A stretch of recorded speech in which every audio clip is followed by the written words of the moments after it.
आए?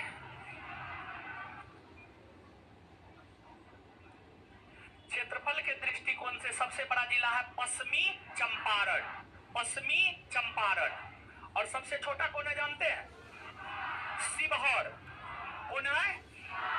तो क्षेत्रफल के आधार पर सबसे बड़ा जिला पश्चिमी चंपारण और सबसे छोटा शिवहर। सबसे छोटा शिवहर। तो दोनों बात आप याद रख लीजिएगा। तो आंसर हो जाएगा पश्चिमी चंपारण। नेक्स्ट, निम्नलिखित राज्यों में से क्षेत्रफल के दृष्टि से बिहार किसके सबसे समीप है? तमिलनाडु, अरुणाचल प्रदेश, पश्चिम बंगाल, झारखंड।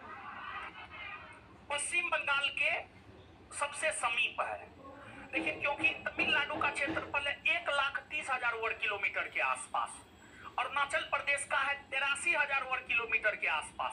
पश्चिम बंगाल का है आपको 88,000 वर्ग किलोमीटर के आसपास। 88,000। तो सबसे समीप है बिहार का क्षेत्रफल जो है, क्षेत्रफल के दृष्टिकोण से बिहार पश्चिम बंगाल के सबसे समीप है। नेक्स्ट, बिहार का कौन जिला जिसकी सीमा उत्तर प्रदेश और झारखंड दोनों को स्पर्श करती है? कौन है आपको? देखिए, ध्यान दीजिएगा। आप यहां पर मानचित्र पर आएंगे, ई वाला बिहार के मानचित्र पर आइए। देखिए, यहां पर आप थोड़ा गौर फरमाइएगा। आप सब लोग जानते हैं कि बिहार जो है, बिहार के दक्षिण में झारखंड है ना जी? न है झारखंड? झारखंड है, समझ गए। बिहार के दक्षिण में झारखंड है, तो ये है झारखंड, समझ गए। ये जो है, ये वाला एरिया है झारखंड। और बिहार के पश्चिम में क्या है? उत्तर प्रदेश। तो ये वाला एरिया है उत्तर प्रदेश। क्वेश्चन ये पूछा जा रहा है, कौन ऐसा जिला है जो कि ऑप्शन के अकॉर्डिंग जो है झारखंड और उत्तर प्रदेश दोनों के साथ सीमा बनाता है? तो यहाँ पर आपको रोहतास है। रोहतास की अगर आप बात करेंगे तो ये तो झारखंड के साथ सीमा बनाता ही बनाता है। साथ ही साथ अगर आप इधर आएंगे तो इधर जो है आपको यूपी के साथ भी सीमा बनाता है। यूपी के साथ भी सीमा जो है आपको बनाता है। तो इसका उत्तर हो जाएगा आपको रोहतास। रोहतास। और सबसे साक्षर जिला कौन है? रोहतास से है। पूरे बिहार में सबसे साक्षर जिला रोहतास। साक्षरता दर सबसे ज्यादा रोहतास का। रोहतास का आदमी सब पढ़ा लिखा होता है बड़ी। और देखिए, आप ध्यान दीजिएगा। अब आप कहिएगा एक के दिन में सब चीज क्लियर हो जाए, तो एक दिन में सब चीज क्लियर होने वाला है। आज अभी तक में कम से कम 10-15 पॉइंट बिहार से रिलेटेड आप जाने या नहीं जाने? बिहार का क्षेत्रफल, बिहार का अक्षांशीय विस्तार, बिहार का सबसे बड़ा जिला, बिहार का सबसे छोटा जिला, समझ गए। बिहार का चौहदी, सब चीज जाने। फिर अगले टेस्ट में जो है बिहार से संबंधित और कुछ जानिएगा। फिर उससे आगे धीरे धीरे जो है आपका नॉलेज बढ़ता जाएगा, समझ गए। अब आगे आ जाइए। तो वो जो क्वेश्चन था बिहार के भूगोल से था। अब जो क्वेश्चन है, ये सब क्वेश्चन है बिहार के इतिहास से, फिर बिहार के राज्य व्यवस्था से, सब चीज को लेकर के चल रहे हैं हम, समझ गए।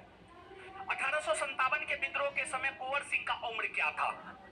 देखिए, आप सब लोग जानते हैं जो वीर कुंवर सिंह है, वीर कुंवर सिंह का जन्म हुआ है 1777 ईस्वी में। वीर कुंवर सिंह का जन्म कब हुआ है? 1777 ईस्वी में। और 1857 के विद्रोह के समय उनका उम्र पूछ रहा है। तो हमको क्या करना होगा? 1857 में से 1777 को घटा देना होगा। तो जब हम घटाएंगे तो 0,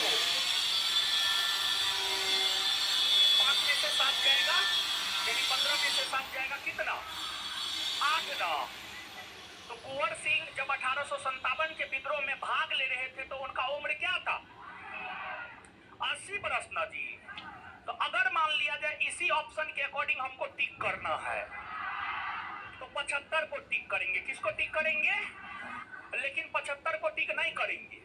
75 को टिक नहीं करेंगे। हम दिए हुए थे 80 बरस, टाइपिंग वाला मिस्टेक किया है, समझ गए। 70 को 80 बनाइए आप। 70। एक बात हम बता दिए कि अगर एग्जैक्ट आंसर नहीं मिले तो आंसर के करीब का जो होगा उसको आंसर टिक करना है। आंसर के जो करीब का होगा उसको आंसर टिक करना है। और अगर एग्जैक्ट आंसर मिल रहा है तब तो ठीक ही है। तो इसमें आप सुधार कीजिएगा गुरुजी लोग, और लिख लीजिए 80, और इसी को बना लीजिए आप अपना आंसर। क्लियर है? आगे बढ़ना जाए।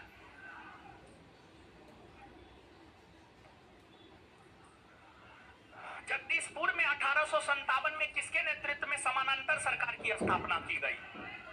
जगदीशपुर में 1857 के विद्रोह के दौरान समानांतर सरकार की स्थापना वीर कुंवर सिंह के भाई अमर सिंह के नेतृत्व में किया गया था। वीर कुंवर सिंह के भाई अमर सिंह के नेतृत्व में, क्योंकि देखिए ध्यान दीजिएगा, वीर कुंवर सिंह जगदीशपुर से अंग्रेजों को बाहर कर दिए और उसके बाद वीर कुंवर सिंह कहां चले गए? उत्तर प्रदेश। कहां चले गए? उत्तर प्रदेश। और उनका भाई जो अमर सिंह था वो जगदीशपुर में रह करके समानांतर सरकार चलाने का काम किया था। तो प्रश्न का उत्तर क्या हो जाएगा? अमर सिंह। बिहार में 1857 के विद्रोह के प्रारंभ होने के समय पटना का आयुक्त कौन था? उस समय पटना का आयुक्त था विलियम टेलर। कौन था? William Taylor. और आप सब लोग जानते हैं 1857 का विद्रोह बिहार से शुरू हुआ है। कब से? 12 जून 1857 और पटना से 3 जुलाई 1857। और पटना से नेतृत्व करता पीर अली, जो कि एक पुस्तक विक्रेता था। और उस समय पटना के आयुक्त हुआ करते थे William Taylor. William Taylor. Next, Patna college की स्थापना हुई है। देखिए जो पटना कॉलेज है, पटना कॉलेज की स्थापना ब्रिटिशों द्वारा वर्ष 1863 में किया गया था। वर्ष 1863। सत श्री अकाल दोस्तों। भारतीय राष्ट्रीय कांग्रेस का 1912 में अधिवेशन कहां हुआ था? देखिए ध्यान दीजिएगा, भारतीय राष्ट्रीय कांग्रेस का 1912 में वार्षिक अधिवेशन बिहार के पटना के बांकीपुर में हुआ था। बिहार के पटना के बांकीपुर में हुआ था। और इस वार्षिक अधिवेशन की अध्यक्षता आर.एन. माधोलकर ने किया था। आर.एन. माधोलकर ने किया था। किसने किया था? आर.एन. माधोलकर। ठीक है, आर.एन. माधोलकर ने किया था। और जानते हैं इस अधिवेशन का ऐतिहासिक महत्व किस बात को लेकर है? आप समझिए, कांग्रेस की स्थापना 1885 ईस्वी में मुंबई के गोकुलदास तेजपाल संस्कृत विद्यालय में ए.ओ. ह्यूम के द्वारा किया गया था। ए.ओ. ह्यूम के द्वारा किया गया था। ए.ओ. ह्यूम का निधन वर्ष 1912 में हुआ। ए.ओ. ह्यूम का निधन वर्ष 1912 में हुआ। और वर्ष 1912 में ए.ओ. ह्यूम का निधन हुआ और उनके निधन होने के बाद ही कांग्रेस का यह वार्षिक अधिवेशन हुआ था। और जब ए.ओ. ह्यूम के निधन होने के बाद कांग्रेस का वार्षिक अधिवेशन 1912 में पटना के बांकीपुर में हुआ, तो कांग्रेस के लोगों ने ए.ओ. ह्यूम को श्रद्धांजलि दिया। कांग्रेस के लोगों ने ए.ओ. ह्यूम को श्रद्धांजलि दिया और इसी अधिवेशन में ए.ओ. ह्यूम को कांग्रेस का जनक या पिता घोषित किया। इसी अधिवेशन में ए.ओ. ह्यूम को कांग्रेस का जनक या पिता घोषित किया। इसी बात को लेकर के यह अधिवेशन जो है काफी ज्यादा महत्व का हो जाता है। और आप इस बात को जानिए, यह जो कांग्रेस का वार्षिक अधिवेशन है, कुछ बुक को अगर आप पढ़ेंगे तो कुछ बुक लिखता है 27वां वार्षिक अधिवेशन है और कुछ बुक लिखता है 28वां वार्षिक अधिवेशन है। तो 1912 के कांग्रेस के बांकीपुर अधिवेशन को जो है कुछ बुक 27वां वार्षिक अधिवेशन लिखता है और कुछ बुक 28वां वार्षिक अधिवेशन लिखता है। किस आधार पर 27वां होगा और किस आधार पर 28वां होगा, इस बात को आप समझिएगा।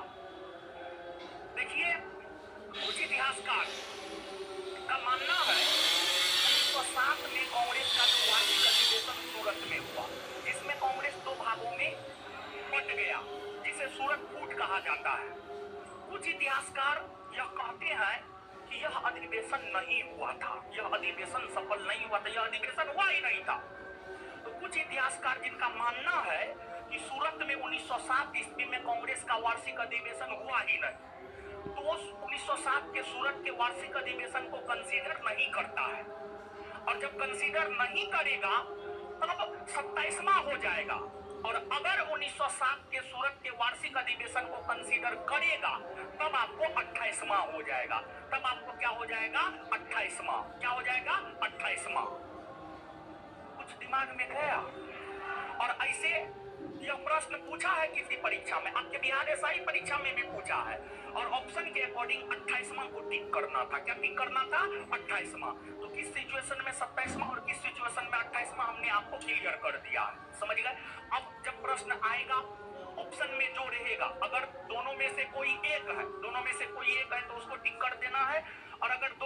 इस कंडीशन में 28वां के साथ जाइएगा, ज्यादा बेटर होगा, समझे। चलिए इसके बाद आप आगे थोड़ा और समझिए। वर्तमान के बिहार की अगर हम लोग बात करें तो वर्तमान के बिहार में कांग्रेस का 2 वार्षिक अधिवेशन हुआ। वर्तमान के बिहार में 2 वार्षिक अधिवेशन हुआ। वर्तमान के बिहार में जो 2 वार्षिक अधिवेशन हुआ, एक तो 1912 बांकीपुर, एगो 1922 गया, 1922 गया। और वहां पर वार्षिक अधिवेशन की अध्यक्षता CR दास ने किया था, चित्तरंजन दास ने किया था, समझ गए। तो 12, 10, 28, 10, 38, तो वो 38वां था। वो क्या था? 38वां। क्लियर है बात। वर्तमान के बिहार के विषय में हम आपको बताएं।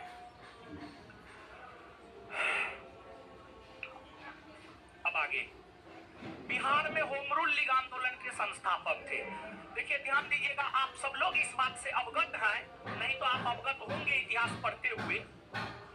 भारत में स्वशासन की स्थापना हो, भारत में स्वशासन की स्थापना हो, इसको लेकर के 1916 ईस्वी में बाल गंगाधर तिलक और श्रीमती एनी बेसेंट ने होम रूल लीग आंदोलन चलाने का काम किया, जिसमें बाल गंगाधर तिलक ने महाराष्ट्र के क्षेत्र में, श्रीमती एनी बेसेंट ने मद्रास के क्षेत्र में होम रूल लीग आंदोलन चलाने का काम किया। और यह होम रूल लीग आंदोलन का प्रसार लगभग पूरे भारतवर्ष में देखने को मिल रहा था। उसमें बिहार में होम रूल लीग आंदोलन के नेतृत्व करता थे मजहरुल हक।